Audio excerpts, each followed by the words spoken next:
Hello. I want everyone to close their eyes for a second. And while you're closing your eyes, I want you to imagine you as a child, possibly 2, 3 years old.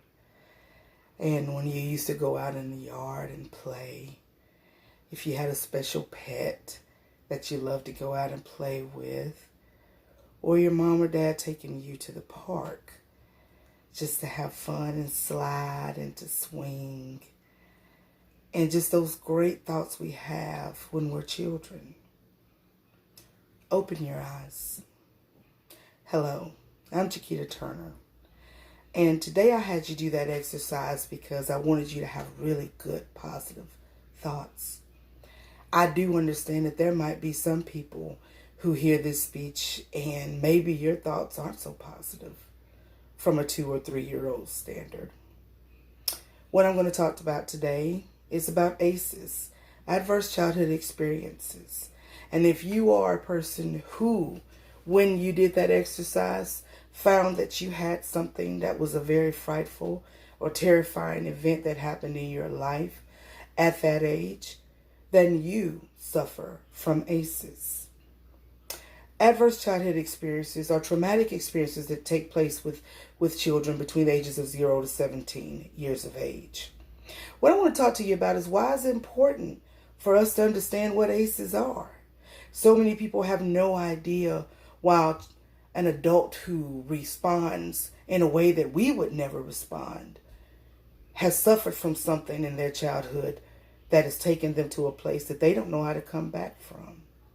I'm going to talk to you about 3 main points. One, I'm going to talk about the effects that this ACEs has on people into their adulthoods, not just as children, but into adulthood. That deals with health, mental, chronic, those different capacities that cause us to have early demises as well as early death.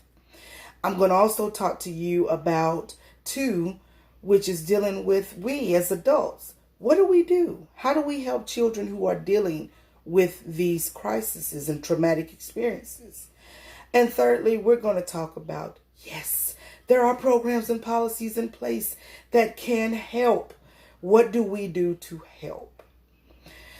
When we're dealing with chronic and mental illness, this is something that's very serious in this community today.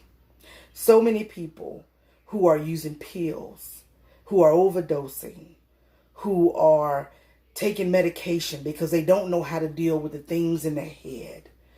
People who are having statistics where we have 27 to 30% of people who are dying early in age, not just in the Black community, not just in Asian community or Latin American communities, but in the Caucasian communities as well, because they are being hit so heavily with the capacities of health problems that no one really knows what to do to help shorten the curve, lighten the curve in what's going on.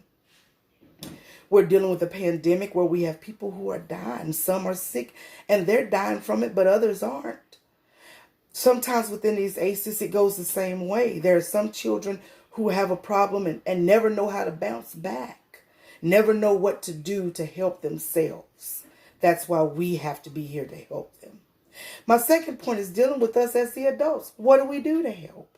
How do we stand up for these children? To me, it's not that hard. It's not that difficult.